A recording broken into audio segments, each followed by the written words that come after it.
അങ്ങനെയൊക്കെ പോകാമായിരുന്നെങ്കിൽ മശിഹാ തമ്പുരാൻ മനുഷ്യവേഷമെടുത്ത് ഈ മണ്ണിൽ വന്ന് ഈ പങ്കപ്പാട് മുഴുവൻ അനുഭവിച്ച് ക്രൂശിൽ മരിക്കേണ്ട ഒരു കാര്യവുമില്ലായിരുന്നു. വീണ്ടും ലൈഫ് ഫോക്കസിൻ്റെ QA സെഷനിലേക്ക് എല്ലാ പ്രിയപ്പെട്ടവരെയും സ്വാഗതം ചെയ്യുന്നു. ബൈബിളുമായി ബന്ധപ്പെട്ടുണ്ടാകാവുന്ന സംശയങ്ങൾക്ക് നിങ്ങൾക്ക് ആരോടെങ്കിലും ചോദിക്കാവുന്നതായ ചോദ്യങ്ങൾ അങ്ങനെയുള്ളതിനൊക്കെ ഉത്തരം കണ്ടെത്താനുള്ള ശ്രമമാണ് ഇവിടെ നടത്തുന്നത്. ന്യായമായ എല്ലാ സംശയങ്ങളും ചോദ്യങ്ങളും ഞങ്ങളെ എഴുതി അറിയിക്കുക. തൃപ്തികരമായ ഉത്തരം നൽകാൻ ഞങ്ങൾ ശ്രമിക്കുന്നതാണ്. ഇന്ന് നമ്മുടെ ചോദ്യങ്ങൾക്ക് ഉത്തരം നൽകുന്നത് സുവിശേഷൻ ചാണ്ടപ്പിള്ള ഫിലിപ്പ് അവർകളാണ്.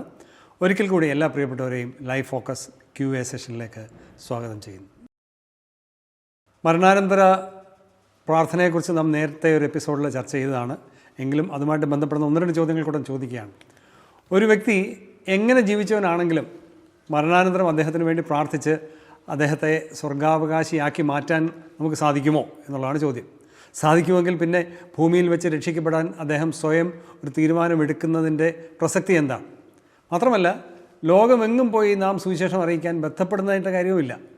മരണാനന്തരം അവർക്ക് വേണ്ടി അങ്ങ് പ്രാർത്ഥിച്ച് അവരെ സ്വർഗത്തിൽ കയറ്റിയാൽ പോരെ? ഇനി അങ്ങനെ ഒരാളെ പ്രാർത്ഥിച്ച് സ്വർഗത്തിൽ കയറ്റാൻ നമുക്ക് സാധിക്കുകയില്ലെങ്കിൽ കർത്താവേ കരുണയുണ്ടാകണമേ എന്ന് അർത്ഥശൂന്യമായി പ്രാർത്ഥിക്കുന്നത് എന്തിനു വേണ്ടിയാണ്? അതുകൊണ്ട് എന്തെങ്കിലും അർത്ഥമുണ്ടോ? ചോദ്യം വ്യക്തമായെന്ന് ഞാൻ കരുതുകയാണ്. ഈ ചോദ്യത്തിൽ ചിലതിനൊക്കെ നമ്മൾ നേരത്തെ ഈ പറഞ്ഞതുപോലെ സൂചിപ്പിച്ചതാ എന്ന് വരികിലും ഇടയ്ക്കൊന്നിൻ്റെ സംശയങ്ങൾ വന്നതുകൊണ്ട് ചോദിക്കുക. അപ്പം അത് ഒന്നാമത് ചോദിച്ചത് ഇതുതന്നെയാണ്. എങ്ങനെയെങ്കിലും എങ്ങനെ ജീവിച്ചാലും വേണ്ടിയില്ല, ഇവിടെ നിന്ന് മരിച്ചു കഴിഞ്ഞാൽ പ്രാർത്ഥിച്ചാൽ സ്വർഗത്തിൽ പോകാനൊക്കുമോ, കയറ്റിവിടാനൊക്കുമോ? അതിനെനിക്ക് നല്ലൊരു മറുപടി പറയാനുള്ളത്, അങ്ങനെയൊക്കെ പോകാമായിരുന്നെങ്കിൽ മശിഹാ തമ്പുരാൻ മനുഷ്യവേഷമെടുത്ത് ഈ മണ്ണിൽ വന്ന് ഈ പങ്കപ്പാട് മുഴുവൻ അനുഭവിച്ച് ക്രൂശിൽ മരിക്കേണ്ട ഒരു കാര്യവുമില്ലായിരുന്നു. കാരണം ഈ മരിച്ചുപോയവരെ പ്രാർത്ഥിച്ച് കയറ്റാമെന്നുകൊണ്ട് വരികിൽ അവരങ്ങ് പ്രാർത്ഥിച്ചങ്ങ് വിട്ടാൽ മതിയായിരുന്നു. അപ്പോൾ അത് സാധിക്കാത്തത് കൊണ്ടാണല്ലോ യേശു ഈ ഭൂമിയിലേക്ക് വരേണ്ടി വന്നത്. ഇപ്പം ഈ മരിച്ച ദൈവസന്നിധിയിലായിരിക്കണമെന്ന് വരികിൽ ഒറ്റ വ്യവസ്ഥയെ വെച്ചിട്ടുള്ളൂ: പാപങ്ങളുടെ പരിഹാരം വരിക, അല്ലെങ്കിൽ രക്ഷിക്കപ്പെടുക. കാരണം പാപിയായ മനുഷ്യനും വിശുദ്ധനായ ദൈവവും തമ്മിൽ ഒരുമിച്ച് മാച്ച് ചെയ്ത് പോവില്ല എന്നുള്ളത് പോവുകയല്ല. അപ്പം ഈ പാപത്തിന് പരിഹാരം കണ്ടെത്തിയാൽ മാത്രമേ വിശുദ്ധനായ ദൈവത്തിനടുത്തേക്ക് ചെല്ലാൻ പറ്റുകയുള്ളൂ. ദൈവം വെച്ച് അതിനാണല്ലോ യേശു ക്രിസ്തു വന്നത് അതിനു വേണ്ടിയാണല്ലോ. അവിടുന്ന് മുകളിൽ നിന്ന് വന്നവനാണല്ലോ, മേലിൽ നിന്ന് വന്നവനെന്ന് എത്രയോ പ്രാവശ്യമാണ് യോഹന്നാൻ്റെ സുവിശേഷത്തിൽ അവിടുന്ന് പറഞ്ഞിരിക്കുന്നത്. അപ്പോൾ ആ മേലിൽ നിന്ന് ഇവിടേക്ക് വന്നത് നമ്മുടെ പാപങ്ങൾക്ക് പരിഹാരം വരുത്തിക്കൊണ്ട് നമ്മളെ മേളോട്ട് കൊണ്ടുപോകാനാണ്. അപ്പോൾ ആ പാപങ്ങൾക്ക് പരിഹാരം വരുത്തിയത് സ്വന്തം അനുഭവത്തിലേക്ക് അത് കൊണ്ടുവരാതെ ഒരാൾ ഈ ഭൂമിയിൽ വരിക്കുക. യേശു ക്രിസ്തുവിലും വിശ്വാസമില്ല, ക്രിസ്തു ലോകത്തിൽ വന്നുവെന്നും വിശ്വാസമില്ല, ഈവൻ ദൈവത്തിലും വിശ്വാസമില്ല, ഉള്ള പാപങ്ങളെല്ലാം മ്ലേച്ഛതകളെല്ലാം പ്രവർത്തിച്ച ഒരാൾ ഈ ഭൂമിയിൽ നിന്ന് മാറ്റപ്പെട്ട് കഴിഞ്ഞാൽ അവൻ എത്ര പണക്കാരനാണേലും അവൻ്റെ പണം എത്ര ഉപയോഗിച്ചാലും പ്രാർത്ഥിച്ചോ അല്ലാതെയോ അവനെ കയറ്റുവാൻ സാധ്യമല്ലെന്നുള്ളത് വളരെ വ്യക്തമായി തിരുവെഴുത്ത് നമ്മെ പഠിപ്പിക്കുന്നുണ്ട്. തന്നെയല്ല, നമ്മൾ എബ്രായ ലേഖനം 9-ാം അധ്യായം 27-ാം വാക്യം വായിക്കുമ്പോൾ ഒരിക്കൽ മരണവും പിന്നെ ന്യായവിധിയുമെന്നാണ്. അപ്പോൾ മരണത്തിന് ശേഷം ഒരു ന്യായവിധിയെ അഭിമുഖീകരിക്കണമെന്നുള്ളത് സത്യമായിട്ട് വചനം പറയുമ്പോൾ ആ ന്യായവിധിയിൽ നിന്ന് വിടുവിക്കപ്പെടാൻ ഈ ഭൂമിയിൽ വെച്ചാണ് സാധിക്കേണ്ടത്.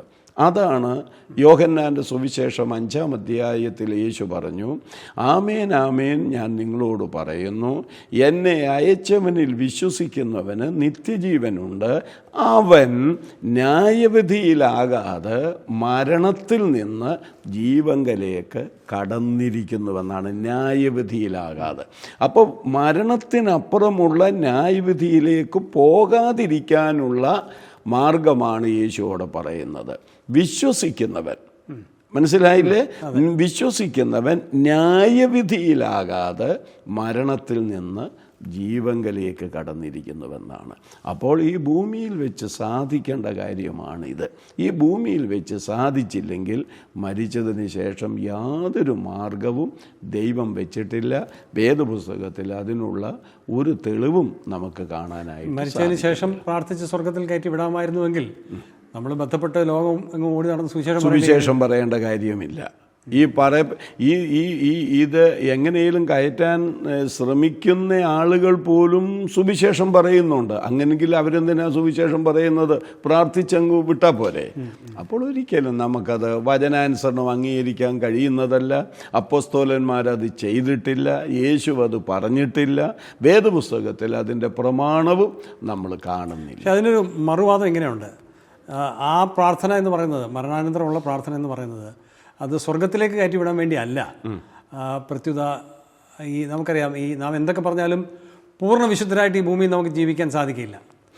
അപ്പോൾ നാം പോലും ഒരു പക്ഷേ അറിയാതെ നമ്മിൽ കടന്നുകൂടുന്ന അശുദ്ധിക്ക് പരിഹാരം ഉണ്ടാകേണ്ടത് ആവശ്യമാണ്. അതിനാണ് മരണാനന്തരം നമുക്ക് വേണ്ടി അന്യർ പ്രാർത്ഥിക്കേണ്ടത് എന്നൊരു ചിന്താഗതിയുണ്ട്. നാം പോലും അറിയാതെ നമ്മൾ പോലും അറിയാതെ കിടക്കുന്ന അശുദ്ധികളൊക്കെ നീക്കം ചെയ്യപ്പെടാൻ വേണ്ടിയും കൂടിയുള്ള പ്രാർത്ഥനയെന്നല്ലേ ഉദ്ദേശിച്ചത്? അതെ. അപ്പോൾ പ്രാർത്ഥിക്കുന്നത് ദൈവമേ അവരുടെ കരുണ കാണിക്കണമേ എന്നാണ്. മതി. ഈ കാര്യത്തിൽ ഒരു കരുണ കാണിച്ച് കയറ്റിവിടണം. അടുത്തത് ഞാൻ ഈ സാധാ മലയാള ഭാഷയെ ചോദിക്കുക, യേശുവിൻ്റെ പണി പിന്നെ എന്നാ? യേശുവിൻ്റെ പണി പിന്നെ അല്ല, ഈ എഫേസ്യ ലേഖനം 5:26 പറയുന്നു, അവൻ നമ്മളെ കളങ്കമില്ലാത്തവരായി നിർത്തേണ്ടതിന് വചനത്താലുള്ള ശുദ്ധീകരണം നടത്തുന്നെന്നല്ലേ. യൂദയും അതല്ലേ പറഞ്ഞിരിക്കുന്നത്? വീഴാതെ വണ്ണം നിങ്ങളെ സൂക്ഷിച്ച് തൻ്റെ മഹിമാ സന്നിധിയിൽ ആനന്ദത്തോടെ നിർത്തുവാൻ ശക്തിയുള്ളവനെ. അപ്പോൾ പിന്നെ യേശു ഈ കാര്യങ്ങൾ ചെയ്യുമ്പോൾ നമ്മൾ പിന്നെ എന്തിനെ ഓർത്താണ്? അത് തന്നെയല്ല, ഈ ഭൂമിയിൽ നിന്ന് മാറിക്കഴിഞ്ഞാൽ പാപം ഏറ്റുപറയാൻ അവിടെ നേരമുണ്ടോ? ഇവിടെ വെച്ചല്ലേ അതൊക്കെ നമ്മൾ ചെയ്യേണ്ടത്. ഇവിടെ വെച്ച് ചെയ്യേണ്ട കാര്യം, നാം നമ്മുടെ പാപങ്ങളെ ഏറ്റുപറയുന്നു എങ്കിൽ, 1 യോഹന്നാൻ 1:9, നാം നമ്മുടെ പാപങ്ങളെ ഏറ്റുപറയുന്നു എങ്കിൽ നമ്മുടെ പാപങ്ങളെ ക്ഷമിച്ച് സകല അനീതിയും പോക്കി നമ്മെ ശുദ്ധീകരിപ്പാൻ നീതിമാനും വിശ്വസ്തനുമാണ്. ഇവിടെ വെച്ച നമ്മളിൽ എന്ത് കുറ്റങ്ങളുണ്ടെങ്കിലും എന്ത് കുറവുകളുണ്ടെങ്കിലും പോരായ്മകളുണ്ടെങ്കിലും അത് യേശു ചെയ്യുന്ന ജോലിയാണ്, അല്ലെങ്കിൽ അദ്ദേഹത്തിൻ്റെ ശുശ്രൂഷ, അദ്ദേഹത്തിൻ്റെ ഉത്തരവാദിത്വമാണ്, അല്ല അദ്ദേഹത്തിൻ്റെ പ്രവൃത്തിയാണ് നമ്മളെ ശുദ്ധീകരിക്കുക എന്നുള്ളത്. അത് ഏറ്റുപറയണം. ഏറ്റുപറയുന്ന അവിടെ ചെന്നല്ലല്ലോ, ഇവിടെ വെച്ചല്ലേ ഏറ്റുപറയേണ്ടത്. മുടിയൻ പുത്രൻ തന്നെ സുബോധം വന്നു കഴിഞ്ഞപ്പോൾ പിതാവിനോട് പോയി ഏറ്റുപറഞ്ഞു. പക്ഷെങ്കിൽ ഈ പിതാവിന് ഈ വാക്കുകളൊന്നും കേൾക്കാൻ നേരമില്ലായിരുന്നു. ആകെ പിതാവിൻ്റെ സന്തോഷം എന്ന് പറയുന്ന മകൻ മടങ്ങിച്ചെന്നുള്ളതാണ്. ഇത് തന്നെയാണ് ഈ ഭൂമിയിൽ വെച്ച് സ്നേഹവാനായ സ്വർഗത്തിലെ പിതാവ്, എത്ര വലിയ പാപിയാണ് മനുഷ്യനെങ്കിലും മടങ്ങി അങ്ങോട്ട് ചെന്ന് കഴിഞ്ഞാലുണ്ടല്ലോ അവനെ മുഴുവനായി ശുദ്ധീകരിച്ച് സ്വർഗത്തിൻ്റെ അവകാശിയായി മാറ്റുക. ഇതിൻ്റെ ഇടയ്ക്ക് ഒരു കാര്യവും കൂടെ ഞാൻ പറയാം. ഇത്രയും കുറ്റം കാണിച്ച് ഈ സ്വത്തും വാങ്ങിച്ചുകൊണ്ട് പോയി താന്തോന്നിത്ത ജീവിതം നയിച്ചവൻ നേരെ അപ്പൻ്റെ അടുക്കലോട്ടാണ് ചെന്നത്. അമ്മ അടുക്കളയിലുണ്ട്. എൻ്റെ ഭാഷയിൽ പറയുക, സാധാരണ ആൺമക്കൾ, പ്രത്യേകിച്ച് ആൺമക്കൾ കുറ്റം ചെയ്താൽ അമ്മ വഴിയാണ് അപ്പനിലേക്ക് പോകുന്നത്. അമ്മയുടെ അടുക്ക പോയില്ല. പിന്നെ അവിടെ കാര്യസ്ഥന്മാർ കാണും, അവരോടൊക്കെയാണ് പറഞ്ഞത് അറുക്കുക വെട്ടുക എന്നൊക്കെ പറഞ്ഞത്. അവരോട് എന്ന് അപ്പനോടൊന്ന് ശുപാർശ ചെയ്യാൻ പറഞ്ഞില്ല. മുടിയമ്പുത്രൻ്റെ ബോധം പോലും ഇന്നുള്ളവർക്കില്ലല്ലോ എന്നോർത്ത് ഞാൻ നേരിട്ട് ചെല്ലാം. അതാണ് എബ്രായ ലേഖനം 10 പറയുന്നു, ജീവനുള്ള പുതുവഴി പ്രതിഷ്ഠിച്ചിരിക്കുകയാണെന്ന്. അതുവഴി അങ്ങ് ചെന്നേച്ചാൽ മതി. ധൈര്യത്തോട് വരിക എന്ന് അവിടെ എഴുതി വെച്ചിരിക്കുന്നത്. പരമാർത്ഥ ഹൃദയത്തോട് നിങ്ങൾ അടുത്ത് എല്ലുക എന്നാണ് പറഞ്ഞിരിക്കുന്നത്. ഓരോ വ്യക്തിയും സ്വയം ചെയ്യേണ്ട ഒരു കർമ്മമാണ്.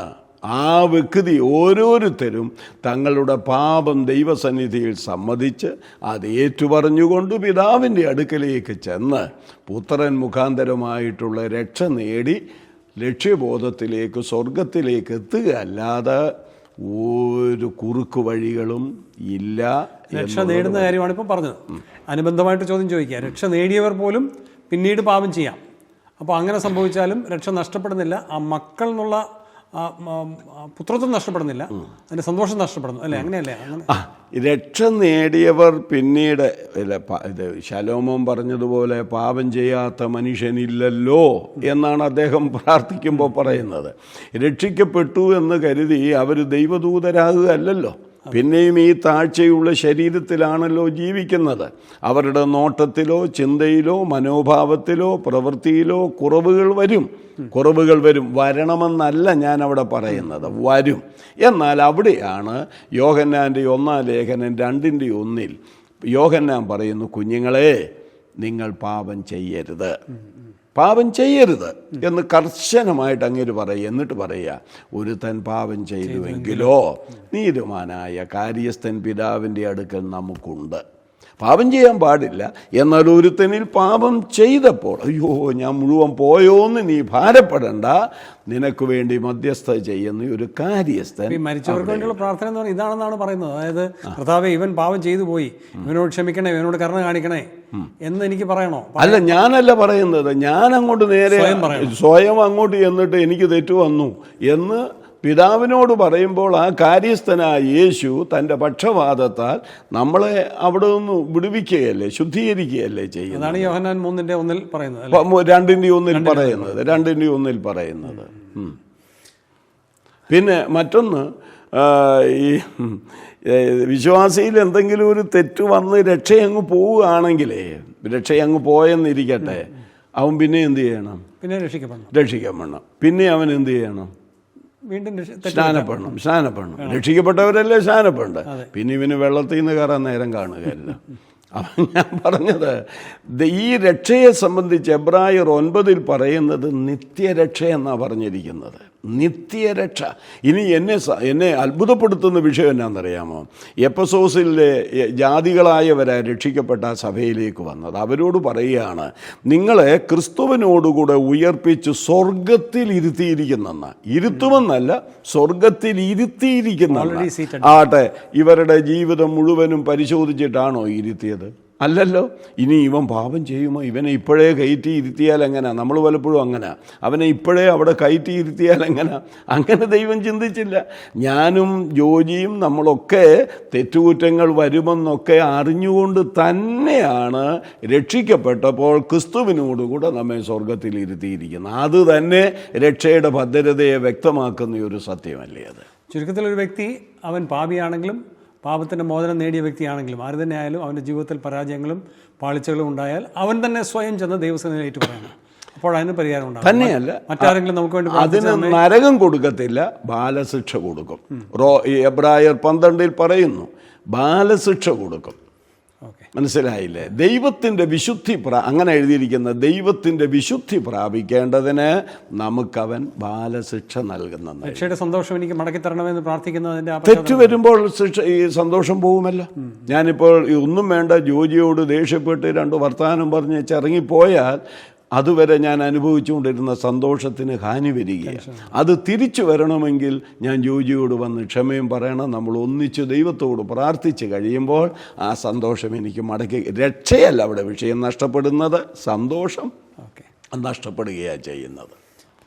ഇതുമായിട്ട് ബന്ധം നേരിട്ടില്ലാത്ത മറ്റൊരു ചോദ്യം ചോദിക്കുകയാണ്. പ്രവൃത്തിയുടെ പുസ്തകം 16-ാം അധ്യായത്തിൻ്റെ 15-ാം വാക്യത്തിൽ ലുദിയായുടെയും കുടുംബത്തിൻ്റെയും കാര്യം പറയുന്നുണ്ട്. അവർ സ്നാനം സ്വീകരിച്ചു, ആ കുടുംബം സ്നാനം സ്വീകരിച്ചു എന്ന് കാണുന്നുണ്ട്. സ്വാഭാവികമായി ആ കുടുംബത്തിൽ കുട്ടികൾ ഉണ്ടാകാൻ സാധ്യതയുണ്ട്. അതുപോലെ 1 കൊരിന്ത്യർ 1:16 സ്തെഫനാസിൻ്റെ കുടുംബക്കാരുടെ കാര്യവും പറയുന്നുണ്ട്. ഈ വാക്യങ്ങളൊക്കെ വെളിപ്പെടുത്തുന്നത് ശിശുസ്നാനത്തിൽ അപാകതയില്ല എന്നല്ലേ? 1-ാം നൂറ്റാണ്ടിൽ അങ്ങനെ ചെയ്തു എന്നല്ലേ അത് വെളിപ്പെടുത്തുന്നത്? ആ കുടുംബത്തിൽ ശിശുക്കൾ ഉണ്ടായിരുന്നതുകൊണ്ട് അങ്ങനെ നമുക്ക് വിശ്വസിക്കാൻ കഴിയുന്നില്ലേ? കുടുംബമെന്ന് പറയുന്നിടത്ത് ശിശുക്കൾ വേണമെന്ന് നിർബന്ധമില്ല. ഭാര്യയും ഭർത്താവും ഉള്ളിടത്തും കുടുംബമെന്ന് പറയരുതോ? പ്രായമുള്ള മക്കളും മാതാപിതാക്കളും ഉള്ളിടത്ത് കുടുംബമെന്ന് പറയാം. ശിശുക്കളും വേണം ഇല്ലെന്നല്ല, ശിശുക്കളില്ലെങ്കിലും കുടുംബമെന്ന് പറയാമെന്നാണ് ഞാൻ പറഞ്ഞത്. ശരി, വാദത്തിന് വേണ്ടി ഞാൻ അങ്ങോട്ട് അംഗീകരിക്കുക. ഈ കുടുംബമെന്ന് പറയുമ്പോൾ ശിശുക്കളുമുണ്ട്. അതുകൊണ്ട് ശിശുക്കളെയും മാമോദീസ കഴിപ്പിക്കാമെന്നുള്ള ഒരാശയം എടുത്താൽ എൻ്റെ ചോദ്യം, ഞങ്ങളുടെ മണർകാട്, ഞാനിപ്പോൾ ഇതിനകത്തോട് അങ്ങ് പറയുക, ഞങ്ങളുടെ മണർകാട് പഞ്ചായത്തിൽ 14-ാമത്തെ വാർഡാണ് എൻ്റേത്. എത്ര കുടുംബങ്ങൾ അവിടെ ഉണ്ടെന്ന് എനിക്കറിഞ്ഞുകൂടാ. ഞാനൊരു സങ്കല്പം നടത്തുക. മണർകാട് പഞ്ചായത്തിലെ 14-ാം വാർഡിൽ ഉള്ള 250 കുടുംബങ്ങൾ ഈ പ്രാവശ്യം വോട്ട് ചെയ്തു എന്ന് പറയുക. അതിനകത്ത് പിള്ളേരുണ്ടോ? പിള്ളേർക്ക് വോട്ടവകാശം ഇല്ലല്ലോ. ഇല്ലല്ലോ. അപ്പം അതാ ഞാൻ മനഃപൂർവ്വം ആ ഉദാഹരണം പറഞ്ഞത്. 14-ാം വാർഡിലെ 250 കുടുംബങ്ങൾ ഇപ്രാവശ്യം വോട്ട് ചെയ്തു എന്ന് പറഞ്ഞാൽ വോട്ട് പ്രായമുള്ളവരെ വോട്ട് ചെയ്തുള്ളൂ. അത് തന്നെയാണ് ഇവിടെയും. ലുദിയായും കുടുംബവും കാരാഗ്രഹ പ്രമാണിയും കുടുംബവും പിന്നെ വേറെ ആരാണ്ട പേര് പറഞ്ഞല്ലോ, അവരും കുടുംബവും സ്തെഫനാസും കുടുംബവും സ്നാനപ്പെട്ടുവെന്ന് പറയുമ്പോൾ വ്യവസ്ഥ നോക്കണം. ആരെ സ്നാനപ്പെടുത്താനാ തമ്പുരാൻ പറഞ്ഞത്? വിശ്വസിക്കുന്നവരെ, പിതാവിൻ്റെയും പുത്രൻ്റെയും പരിശുദ്ധാത്മാവിൻ്റെയും നാമത്തിൽ സ്നാനപ്പെടുത്തണമെന്ന്. പറഞ്ഞല്ലോ. അതുപോലെ സ്നാനപ്രായമുണ്ടോ? സ്നാനപ്രായമല്ല ഞാൻ പറയുന്നത്, വ്യവസ്ഥയാണ് പറഞ്ഞത്. ഞാൻ പ്രായമല്ല പറഞ്ഞത്, വ്യവസ്ഥയാണ്, യോഗ്യതയാണ് പറഞ്ഞത്. അപ്പോൾ ഇവിടെയും നമുക്ക് മുതിർന്നത് കൊണ്ട് മുക്കാൻ പറഞ്ഞിട്ടില്ല, സ്നാനപ്പെടുത്താൻ പറഞ്ഞിട്ടില്ല. അത് മുതിർന്ന സ്നാനമായി മാറും. അത് തെറ്റാ. ശിശുസ്നാനവും തെറ്റാ, മുതിർന്ന സ്നാനവും തെറ്റാ. വിശ്വാസ സ്നാനമാണ് ശരി. വിശ്വസിക്കണമെന്ന് വരികിൽ 2 കാര്യങ്ങൾ നടക്കണം. ഒന്ന്, പാപത്തെക്കുറിച്ച് ബോധം വരണം. ഇച്ചിരി ഇല്ലാത്ത കുഞ്ഞ് 8 ദിവസം മാത്രം പ്രായമുള്ള കുഞ്ഞിന് എന്നാ പാവബോധം വരാന്? അപ്പനേതാ അമ്മയേതാന്ന് പോലും അറിയാൻ വയ്യല്ലോ. കുഞ്ഞിന് വേണ്ടി തലതൊട്ടപ്പൻ അതൊക്കെ പറയും. കുഞ്ഞിന് വേണ്ടി. അപ്പോൾ അവനെ പിടിച്ച് ആദ്യം മുക്കേണ്ടത്. അയാളല്ലേ പറയുന്നത് ഞാൻ മെശിഹായെ സ്വീകരിക്കുന്നു, സാത്താനെ ഉപേക്ഷിക്കുന്നെന്ന്. അപ്പം അങ്ങേരെ പിടിച്ച് വേണം മുക്കാൻ ആദ്യം. അപ്പം ഞാൻ പറഞ്ഞത് ആ കുടുംബം എന്നുള്ള പ്രയോഗം കൊണ്ട് ഒരിക്കലും അത് കുഞ്ഞുങ്ങളെ സ്നാനം കഴിപ്പിക്കാനുള്ള ഒരു വ്യവസ്ഥയായിട്ടിരിക്കുന്നില്ല. അതൊക്കെ കേവലം ഒരു മുടം തന്നെ ആയി വന്നേ ഉള്ളൂ. രക്ഷ എന്ന് നമ്മൾ പറയുന്നത് പൂർണ്ണമായിട്ടും ദൈവത്തിൻ്റെ ദാനമാണെന്ന് നമുക്കറിയാം. രക്ഷയ്ക്ക് അർഹരാരൊക്കെ എന്ന് അവർ തന്നെ തീരുമാനിക്കുന്നത് ശരിയല്ല, ദൈവമാണ് തീരുമാനിക്കുന്നത്. ഇപ്പോൾ എനിക്ക് രക്ഷ കിട്ടിക്കഴിഞ്ഞു എന്ന് ഭൂമിയിൽ ജീവനോടിരിക്കുമ്പോൾ ആർക്കെങ്കിലും അവകാശപ്പെടാൻ സാധിക്കുമോ എന്നുള്ളതാണ് ചോദ്യം. കാരണം ദൈവമല്ല തീരുമാനിക്കുന്നത്. രക്ഷിക്കപ്പെടും എന്ന് ഫ്യൂച്ചർ ടെൻസിൽ ഉപയോഗിക്കുന്ന ഭാഗങ്ങൾ നമ്മൾ കണ്ടിട്ടുണ്ട്. പിന്നെ അങ്ങനെ ഒരു അസന്നിഗ്ധമായിട്ട് പറയുന്നത് ശരിയാണ്. ഓക്കെ, നല്ല ചോദ്യം. ചിലരിപ്പോൾ ചോദിക്കുന്ന ചോദ്യമല്ല, രക്ഷിക്കപ്പെട്ടു എന്ന് ഈ ഭൂമിയിൽ വെച്ച് ആർക്ക് പറയാൻ കഴിയും? അതല്ലേ സാറ് ചോദിച്ചതിൻ്റെ. രക്ഷിക്കപ്പെട്ടു എന്ന് പറയാൻ കഴിയുന്ന പല വാക്യങ്ങളിൽ അനുഗ്രഹിക്കപ്പെട്ട ഒരു വചനം ഞാൻ പറയാം. അത് ജോലിക്കറിയാവുന്നതാണ്. റോമാലേഖനം 10-ാം അധ്യായം 9-10 വാക്യങ്ങൾ. യേശുവിനെ കർത്താവെന്ന് വായുകൊണ്ട് ഏറ്റുപറയുകയും ദൈവം അവനെ മരിച്ചവരുടെ ഇടയിൽ നിന്ന് ഉയർപ്പിച്ചുവെന്ന് ഹൃദയം കൊണ്ട് വിശ്വസിക്കുകയും ചെയ്താൽ നീ രക്ഷിക്കപ്പെടും. കറക്റ്റ് പറയുക. നീതിക്കായി ഹൃദയം കൊണ്ട് വിശ്വസിക്കുകയും രക്ഷയ്ക്കായി വായ് കൊണ്ട് ഏറ്റുപറയുകയും ചെയ്യുന്നവൻ രക്ഷിക്കപ്പെടും. അങ്ങനെയുള്ളവൻ പിന്നെ രക്ഷിക്കപ്പെട്ടു എന്നല്ലാതെ രക്ഷിക്കപ്പെട്ടേക്കുമെന്നാണോ പറയാൻ പറ്റുന്നത്? അത് ഭാവിയിൽ എന്തെങ്കിലും സംഭവിക്കുന്ന ഒരു കാര്യമായിട്ട് തന്നെ വ്യാഖ്യാനിക്കുന്നത്. അതെങ്ങനെയാ പെടും എന്ന് പറയുന്നത്? പെടുമെന്ന് പറഞ്ഞാൽ ഞാൻ ടൈമില്ല, ഈ കാര്യങ്ങൾ ആ സംഭവത്തില്ല. അല്ല, ഇപ്പം നീ ഈ പരീക്ഷയിൽ ജയിച്ചാൽ നിനക്ക് നല്ല മാർക്ക് കിട്ടുമെന്ന് പറഞ്ഞാൽ ജയിച്ചു കഴിഞ്ഞ് 100 വർഷം കഴിഞ്ഞാണോ മാർക്ക് കൊടുക്കുന്നത്? അപ്പം തന്നെ കൊടുക്കുകയല്ലേ, അല്ലേ? അപ്പം ഈ വ്യവസ്ഥ എന്താണ്? യേശുവിനെ കർത്താവെന്ന് വാഗൊണ്ടേറ്റു പറഞ്ഞ് ഹൃദയം കൊണ്ട് വിശ്വസിച്ച് കഴിഞ്ഞാൽ നീ രക്ഷിക്കപ്പെടുമെന്ന് പറഞ്ഞാൽ 4 വർഷം കഴിഞ്ഞെന്നല്ല, ആ സമയത്ത്. ഇനി വേറൊരു വാക്യവുമുണ്ടല്ലോ, അവനെ കൈക്കൊണ്ട്, യോഹന്നാൻ 1:12, അവനെ കൈക്കൊണ്ട് അവൻ്റെ നാമത്തിൽ വിശ്വസിക്കുന്ന ഏവർക്കും ദൈവമക്കളാകുവാൻ അധികാരം കൊടുത്തെന്ന് പറഞ്ഞാൽ കൈക്കൊള്ളുകയും വിശ്വസിക്കുകയും ചെയ്യുമ്പോൾ നീ ദൈവ പൈതലാ. ഇത് കൂടുതലൊക്കെ എന്തോ ഉറപ്പിച്ചു പറയാനുള്ളത്. അപ്പം ഈ ഭൂമിയിൽ വെച്ച് തന്നെ നമുക്ക് തീർത്ത് പറയാൻ കഴിയും.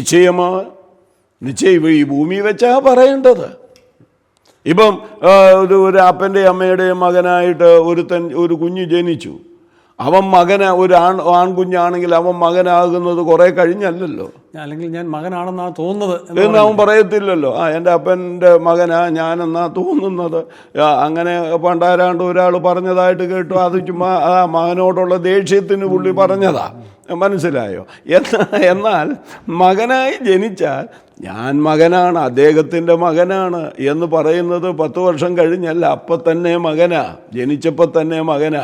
അവൻ അതിനെക്കുറിച്ച് തിരിച്ചറിവ് വരുന്നതിന് മുൻപാണെങ്കിലും അവൻ മകൻ തന്നെയാണ്. ഒരാൾ ദൈവവേദനായി ജനിച്ചാൽ അവന് അന്തസ്സോടെ പറയാൻ കഴിയും ഞാൻ ഈ ദൈവത്തിന്റെ മകനാണ്, ഞാൻ ദൈവ പൈതലാണ്, ഭൂമിയിൽ വെച്ച് തന്നെ ഞാൻ രക്ഷിക്കപ്പെട്ടവനാണ് എന്ന് ഭൂമിയിൽ വെച്ച് തന്നെ, ഭൂമി വെച്ചാ പറയേണ്ടത്, അല്ലാതെ അവിടെ ചെന്നല്ല പറയേണ്ടത്. ഒരു ചോദ്യം കൂടെ ചോദിക്കുകയാണ്. മത്തായി സുവിശേഷം 16-ാം അധ്യായത്തിൻ്റെ 19-ാം വാക്യത്തിൽ യേശു പത്രോസിനോട് പറയുന്നൊരു വാചകമുണ്ട്. നീ ഭൂമിയിൽ കെട്ടുന്നതെല്ലാം സ്വർഗത്തിലും കെട്ടപ്പെട്ടിരിക്കും, നീ ഭൂമിയിൽ അഴിക്കുന്നതെല്ലാം സ്വർഗത്തിലും അഴിഞ്ഞിരിക്കും. യാക്കോബ് 5:16 പറയുന്ന വേറൊരു വാക്യമുണ്ട്, രോഗശാന്തിക്ക് വേണ്ടി തമ്മിൽ പാപങ്ങളെ ഏറ്റുപറഞ്ഞ് പരസ്പരം പ്രാർത്ഥിപ്പിൻ എന്ന്. അപ്പോൾ ഇതൊക്കെ ഈ വാക്യങ്ങൾ ചൂണ്ടിക്കാണിക്കുന്നത് പുരോഹിതന്മാരുടെ തെറ്റുകൾ ഏറ്റു പറയുമ്പോൾ അവർക്ക് ക്ഷമിച്ചു കൊടുക്കാൻ കഴിയും, അതിനുള്ള അവകാശമുണ്ട് എന്നല്ലേ ഈ വാക്യങ്ങൾ നമ്മെ സൂചിപ്പിക്കുന്നത്? ആദ്യം പത്രോസിനോട് പറഞ്ഞത് തന്നെ പറയാം. പത്രോസിനോട് പറഞ്ഞത് തന്നെ യേശു ശിഷ്യന്മാരോട് എല്ലാവരോടും തന്നെ പറഞ്ഞിട്ടുണ്ട്. യോഹന്നാൻ 20 അവരെ ഊതിയതിന് ശേഷം നിങ്ങൾ ഈ കിട്ടുന്നതിൻ്റെ തന്നെ അവിടെ പറയുന്നു, നിങ്ങൾ ആരുടെ പാപങ്ങൾ മോചിക്കുന്നുവോ ആ പാപങ്ങൾ മോചിക്കപ്പെടും, നിങ്ങൾ ആരുടെ പാപം നിർത്തുന്നുവോ അത് നിർത്തപ്പെടും. വായിച്ചിട്ടുണ്ടല്ലോ, യോഹന്നാൻ 20 യേശു അവരുടെ മേൽ ഊതി പരിശുദ്ധാത്മാവിനെ കൈക്കൊള്ളുവീൻ എന്ന് പറഞ്ഞതിന് ശേഷമാണ് അവരോട് ഈ കാര്യം പറയുന്നത്. അപ്പോൾ ഇവർക്ക് പാപം മോചിക്കാൻ അധികാരമുണ്ടെന്നാണ് സ്ഥാപിക്കുന്നത്, ഇല്ലേ? അതെ. വാസ്തവത്തിൽ പത്രോസോ അല്ലെങ്കിൽ അന്നുണ്ടായിരുന്ന യൂദാ ഒഴിച്ചുള്ള അന്നുണ്ടായിരുന്ന ഏതെങ്കിലും ഒരു ശിഷ്യൻ, വേണ്ട, പത്രോസിൻ്റെയും യോഹന്നാൻ്റെയും പ്രവർത്തനമാണ് അപ്പോസ്തല പ്രവൃത്തികളുടെ പുസ്തകത്തിൽ ഏതാണ്ട് 12-ാം അധ്യായം വരെ നാം കാണുന്നത്. 13 മുതൽ പൗലൂസിൻ്റെയും ബർന്നബാസിൻ്റെയും പ്രവർത്തനങ്ങളാണ്. അങ്ങനെ അപ്പോസ്തല പ്രവൃത്തികൾ 1 മുതൽ 12 വരെയുള്ള അധ്യായങ്ങളിൽ പത്രോസിൻ്റെയും യോഹന്നാൻ്റെയും പ്രവർത്തനം വളരെ വ്യക്തമായി രേഖപ്പെടുത്തിയെടുത്ത് എവിടെങ്കിലും പത്രോസോ യോഹന്നാനോ പാപം മോചിച്ചു കൊടുത്തതായിട്ട് ഒരു കുഞ്ഞു വാക്യത്തിൽ പോലും നമ്മൾ കാണുന്നില്ല. മറിച്ച് പത്രോസ് ഒന്നാമത്തെ മാർപ്പാപ്പയാണെന്നുള്ള ഒരു കൺസെപ്റ്റിലാണ് ഈ ചോദ്യം ഉരുത്തിരിഞ്ഞു വരുന്നത്. അത് ഞാൻ പിന്നെ പറയാം. അപ്പോൾ പത്രോസോ യോഹന്നാനോ പറഞ്ഞിട്ടില്ല. എന്നാൽ പത്രോസ് പറഞ്ഞിട്ടുണ്ട്. അത് തന്നോട് താൻ പാപമോചനം കൊടുക്കുന്നതായിട്ടല്ല. കൊർന്നല്യോസിൻ്റെ ഭവനത്തിൽ പ്രസംഗിച്ചുകൊണ്ട് നിൽക്കുക പുള്ളി. പ്രസംഗിച്ചുകൊണ്ട് നിൽക്കുമ്പോൾ അപ്പോസ്തല പ്രവൃത്തി 10-ാം അധ്യായം അതിൻ്റെ 43-ാമത്തെ വാക്യം അവിടെ എന്താ പറയുന്നറിയാമോ?